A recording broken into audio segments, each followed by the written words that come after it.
Hoy vamos a desentrañar en 5 minutos un conflicto que cambió el siglo XX, pero que, bueno, sorprendentemente, a menudo se nos olvida.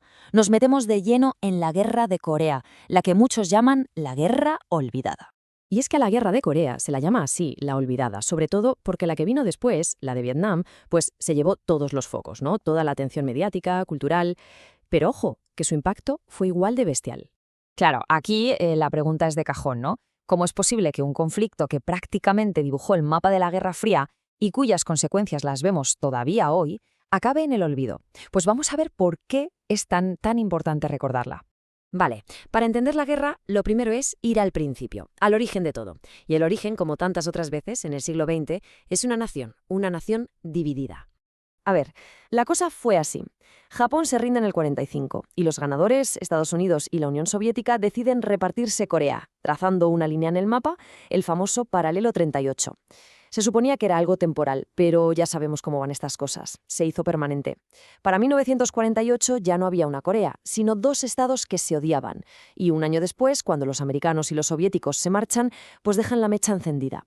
El escenario estaba preparado para el desastre. Y claro, al frente de cada una de estas dos Coreas teníamos a dos líderes que eran en el fondo un espejo. Por un lado, Kim Il-sung en el norte con el apoyo de soviéticos y chinos. Por el otro, Syngman Rhee en el sur con el apoyo de Estados Unidos. ¿Y qué querían los dos? Exactamente lo mismo, unificar Corea, pero cada uno bajo su mando. Y los dos estaban más que dispuestos a usar la fuerza. La colisión era, vamos, inevitable. Y ese momento llegó, y llegó de la forma más brutal que se pueda imaginar. El primer acto de esta historia es una invasión masiva desde el norte que estuvo a punto, pero a puntito, de borrar del mapa a Corea del Sur. Y para que nos hagamos una idea de la situación, solo hay que ver estos números. La desproporción era, bueno, era brutal. El ejército norcoreano, el KPA, tenía casi el doble de soldados. Pero la clave de todo eran los tanques. 280 tanques soviéticos. ¿Y el sur? Cero. Ni uno. La balanza no es que estuviera inclinada, es que estaba prácticamente volcada. Y así, el 25 de junio de 1950, el KPA se lanza a través del paralelo 38. Fue una avalancha. El ataque fue tan bestia que la capital, Seúl, cayó en solo 3 días. 3 días. El ejército del sur sencillamente se vino abajo. Los restos del ejército surcoreano y las primeras tropas de la ONU que llegan como pueden son arrinconados. Los empujan hasta dejarlos en una esquinita en el sureste, lo que se conoció como el perímetro de Pusan. Imaginaos la situación. El puerto de Pusan era el único hilo de vida que les quedaba para recibir refuerzos y suministros. El resto de la península, todo, estaba en manos del norte. De verdad que parecía el final. Pero, y este es un pero, en mayúsculas, cuando ya todo parecía perdido, la guerra dio un volantazo increíble, un giro de 180 grados. Las Naciones Unidas, con Estados Unidos a la cabeza, se sacaron de la manga una de las contraofensivas más espectaculares de la historia. El cerebro detrás de todo esto fue el general Douglas MacArthur, y su idea, la verdad, era simple, pero era genial. Él lo describió con una metáfora muy gráfica. Decía que era como un ventilador. Vas a la pared, quitas el enchufe y el ventilador se para en seco. Pues eso quería hacer él, desenchufar al ejército norcoreano cortando sus líneas de suministro. Y aquí vemos el plan en detalle, la Operación Chromite. La idea era, desembarcamos en Incheon, que estaba lejísimos, en la retaguardia enemiga.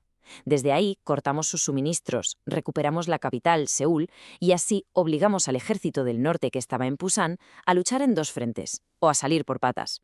Era una locura de plan, una apuesta de todo o nada. Y funcionó. Vaya si funcionó. La jugada salió perfecta. El ejército norcoreano, de repente sin gasolina, sin comida, sin munición, se vino abajo, colapsó por completo. Y las fuerzas de la ONU no es que recuperaran el sur, es que siguieron, cruzaron el paralelo 38 y llegaron hasta la mismísima capital del norte, Pyongyang. La victoria total parecía cosa hecha. Pero ya lo hemos dicho, la guerra de Corea es una montaña rusa. Justo cuando en la ONU ya estaban descorchando el champán, un nuevo jugador, uno gigantesco, saltó al tablero y lo cambió todo. Otra vez. La confianza era total. Las tropas de la ONU llegaron hasta el río Yalu, que es la frontera con China, y MacArthur, que estaba pletórico, lanzó la famosa ofensiva de «A casa por Navidad». Estaban convencidos de que esto se había acabado. No podían estar más equivocados, porque sin que nadie en la inteligencia de la ONU tuviera ni la más remota idea, esto es lo que estaba pasando.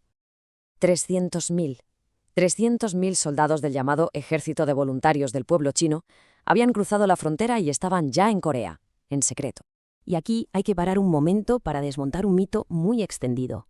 No eran solo olas humanas lanzándose a lo loco, para nada. Como vemos aquí, sus tácticas eran muy listas. Atacaban casi siempre de noche. Usaban cornetas, silbatos para crear confusión y pánico. Se infiltraban entre las líneas de la ONU para atacar por los lados y por detrás. Y siempre buscaban los puntos más débiles, las juntas entre una unidad y otra. El resultado de todo esto fue un desastre absoluto para la ONU. Totalmente sorprendidos, superados en número, fueron masacrados en el frío terrible del embalse de Chosin. Lo que vino después fue la retirada más larga de toda la historia militar de Estados Unidos. El péndulo de la guerra había vuelto a cambiar de lado. ¿Y de qué manera? Y después de toda esa locura, de esos avances y retrocesos brutales, la guerra se paró. Entró en una nueva fase, la más larga y la más sangrienta de todas. Se acabó el movimiento. Ahora tocaba un estancamiento terrible. Y el coste de ese punto muerto lo podemos ver aquí. Las cifras quitan el aliento. Millones de personas, millones, entre militares y civiles de todos los bandos, perdieron la vida. Estamos hablando de una de las guerras más mortíferas del siglo XX, una auténtica masacre. Después de que Seúl cambiara de manos por cuarta y última vez, el frente se clavó. Se quedó fijo muy cerca de donde empezó todo, en el paralelo 38. Y la guerra se convirtió en algo muy parecido a la Primera Guerra Mundial. Trincheras, artillería, un desgaste espantoso. Y esto, sin que se dieran cuenta en ese momento, creó el modelo para el resto de la Guerra Fría. Las guerras subsidiarias, donde las superpotencias se pegaban a través de otros países para no llegar a la guerra nuclear. Y con esto llegamos al final, o mejor dicho, a la falta de final. Porque si algo define a la guerra de Corea, si hay un legado que perdura hasta hoy, es que, técnicamente, nunca ha terminado. Y para entender esto es clave, es fundamental, pillar la diferencia entre dos palabras, armisticio y tratado de paz. Lo que se firmó en 1953 fue un armisticio. ¿Qué es eso? Un acuerdo para dejar de pegarse tiros, un alto el fuego. Pero lo que nunca se firmó fue un tratado de paz, que es el documento que dice, ok, la guerra se ha acabado oficialmente. Por eso existe la famosa zona desmilitarizada y por eso, hoy, ahora mismo, las dos Coreas siguen sobre el papel en guerra. Y todo esto nos lleva a la gran pregunta, la pregunta del millón. Entonces, ¿quién ganó la guerra de Corea? ¿Se podría decir que el sur y la ONU porque evitaron que Corea del Sur desapareciera? ¿O quizás el norte y China porque sobrevivieron y mantuvieron un estado comunista como tapón?